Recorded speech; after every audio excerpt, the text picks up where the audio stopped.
Selanjutnya, saya akan menjelaskan proses penggunaan alat peraga, jargonometri, jari trigonometri.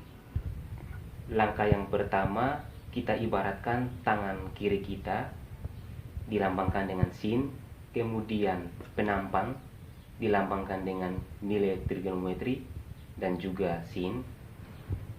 Dari tangan kiri untuk jari jempol berhadapan dengan penampang dari 0 derajat sampai dengan 360 derajat.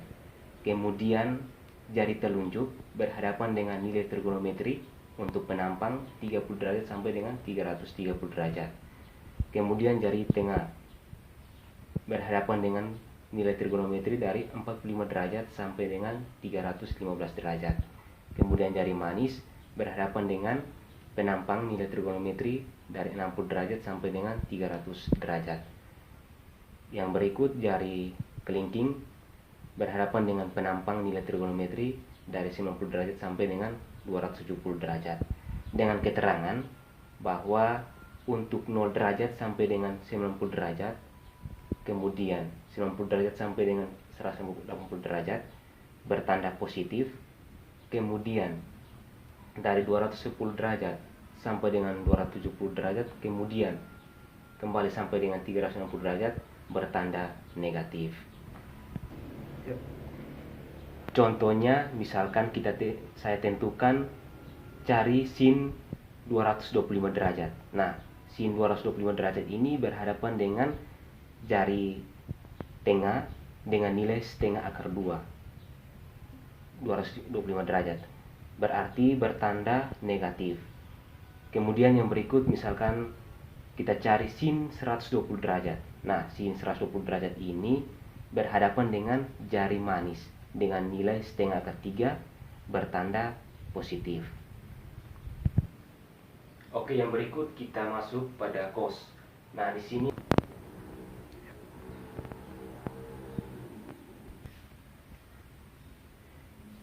sini tangan kanan kita diibaratkan dengan cos, kemudian penampang juga dilambangkan dengan cos untuk nilai trigonometri. Misalkan di sini kita lihat bahwa dari jari jempol dengan nilai trigonometri berhadapan dari 90 derajat sampai dengan 270 derajat. Kemudian jari telunjuk berhadapan dengan penampang nilai trigonometri itu dari 60 derajat sampai dengan 300 derajat. Yang berikut untuk jari tengah. Nah, jari tengah ini berhadapan dengan penampang nilai trigonometri dari 45 derajat sampai dengan 315 derajat. Kemudian jari manis dengan nilai setengah akar 3 berhadapan dengan nilai trigonometri untuk penampang dari 30 derajat sampai dengan 330 derajat. Kemudian jari kelingking dengan nilai 1 berhadapan dengan nilai trigonometri untuk penampang dari 0 derajat sampai dengan 360 derajat. Dengan keterangan bahwa 0 derajat sampai dengan 90 derajat bertanda positif, kemudian dari 120 derajat sampai dengan 270 derajat bertanda negatif. Dan yang paling terakhir untuk 300 derajat sampai dengan 360 derajat bertanda positif. Di sini saya ambil contoh, misalnya kita tentukan 60 derajat untuk cos.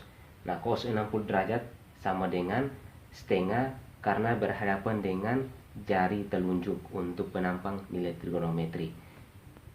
Kemudian untuk contoh yang kedua, misalkan saya ambil cos 30 derajat. Nah, di sini cos 30 derajat adalah setengah akar 3 berhadapan dengan jari manis. Oke, baik.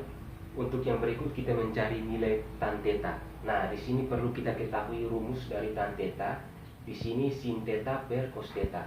Berarti kita pertama yang saya mau ambil contoh, misalkan kita cari tan theta dari 45 derajat. Nah, tan theta 45 derajat ini pertama kita harus cari sin theta. Nah, di sini sin theta kita harus kembali pada tangan kiri kita.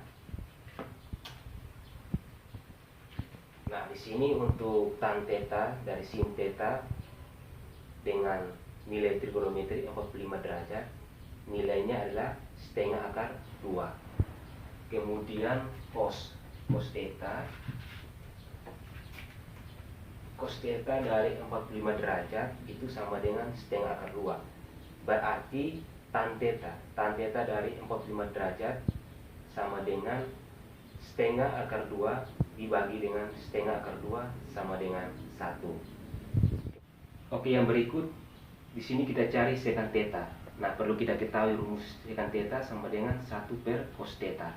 Misalkan saya ambil contoh sekant dari 120 derajat. Nah, sekant dari 120 derajat ini adalah kita lihat berhadapan dengan jari telunjuk dengan nilainya adalah setengah. Berarti sekant theta dari 120 derajat sama dengan 1 per dengan setengah sama dengan 2. Kemudian kita masuk yang berikut untuk kita mencari kosekant theta. Nah, juga perlu kita ketahui rumus dari kosekant theta sama dengan 1 per sin theta. Misalkan contoh saya ambil, kita mencari kosekant theta dari 30 derajat.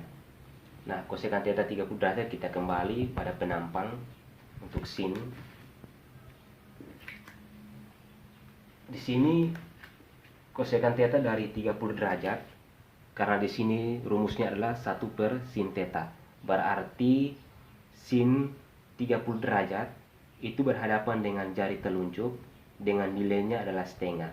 Berarti kosekant theta dari sin 30 derajat itu sama dengan setengah.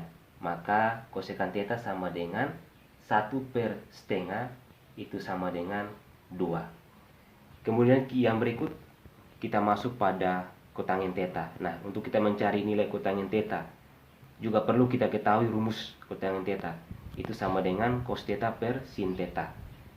Contoh yang saya ambil, misalkan kita mencari kotangent theta dari 45 derajat. Kotangent theta 45 derajat berarti kita kembali pada penampang untuk cos. Kemudian tangan kanan untuk cos juga. Nah, di sini cos theta dari 45 derajat ini adalah setengah akar 2. Kemudian kita cari sin theta. Kita kembali lagi. Nah, di sini sin theta dari 45 derajat adalah setengah akar 2. Berarti kotangent theta 45 derajat sama dengan 1 per 2 akar 2 dibagi dengan 1 per 2 akar 2 sama dengan 1.